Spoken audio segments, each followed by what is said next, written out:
everyone, welcome back to Carlianne Creates. I'm Carlianne. I'm a professional children's book illustrator and I can prove it because I did all these. I also worked on game art as a concept artist and I've been sharing my tutorials on Instagram, and today I want to go through one of the ones that I did and explain a little deeper in one of the parts. So in this tutorial, hopefully there's some editing magic. On the step where I color my line work, a lot of people wanted to know how I did that, and it's very easy. You can do it. Obviously this is all digital, but I've researched and you can do it in a lot of different digital programs. I will use Photoshop today and I promise it's not going to be too hard. We'll be okay. I'll walk you through it. All right, let's go.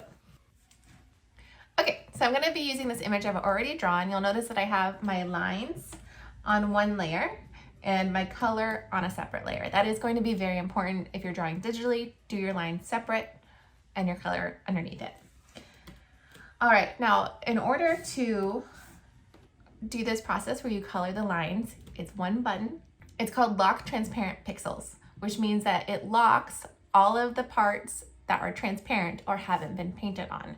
So what this means is you can only paint where you've painted before. So you can paint your lines only.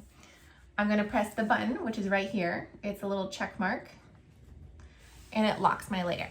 Now I can just go in and pick any color I want. Say I want red for the tusks here, and I just paint over in that area, and it paints only the area I've painted before. This is super easy, literally one button, and then you just pick whatever colors you want, you go in and you paint. Now what I don't like about this method, so if you're willing to do just one or two extra steps, I highly recommend it, is that this is what we call destructive, which means that I've now changed the layer that I'm working on, and if I want to go back because I did something I didn't like, I can only undo. I don't have the original color there anymore. So if you want to be able to keep your original layer, which is really recommended if you're going to be doing client work, you want to be as least destructive as you can. So if they change their mind and you need to go back to the original, you can easily do that. So I just went and did undo a few times to get it back to the original line work.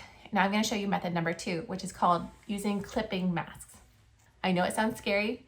Masks were always super scary to me, but it's actually very simple. It just seems scary. Okay, so I'm going to show you that. So first you're going to make a new layer.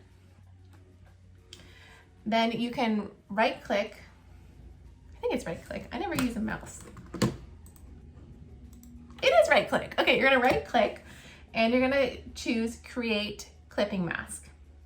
This does a very similar thing. So anything I paint on this layer will only be on the layer below. I do not know why I chose that color. There we go. We can go darker. You can only paint on the layer that's below. It's doing a very similar thing as lock transparent layers. So now if I do the same thing, I can go in and I can paint my tusks orange, and it only paints where I was doing it before.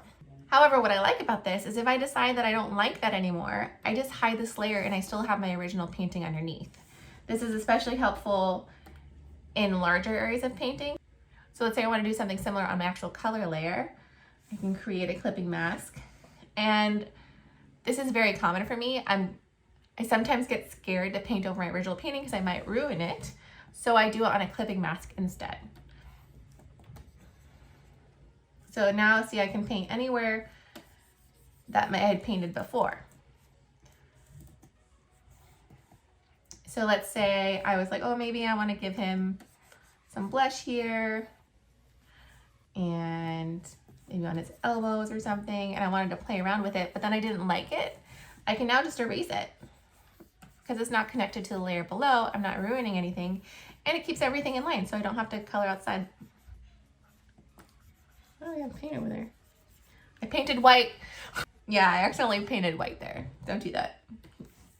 Don't be like me.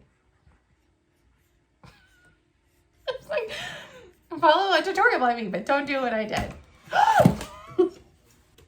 Okay.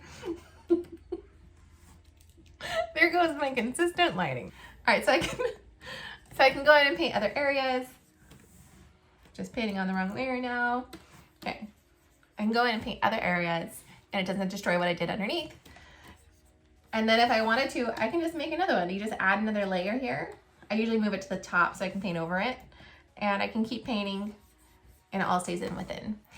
And then what's cool is if for some reason, let's say I wanted to go in and adjust this blush paint that I did, I can still lock this layer again.